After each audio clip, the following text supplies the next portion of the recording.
Assalamu alaikum. Hello everyone, welcome back to my another video. In this video, how to add custom error bars in Excel. I have already added this line chart. Then double click the chart and go to add chart 11.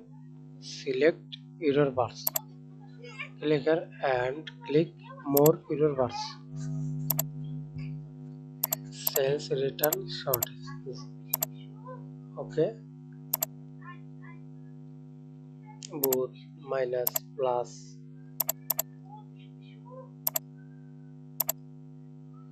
I select both and cap, no cap, cap, fixed below percentage, standard deviations. Just click custom. Then click specific value. Select this on and select your value. Example, I select this. Then OK. Thanks for watching video.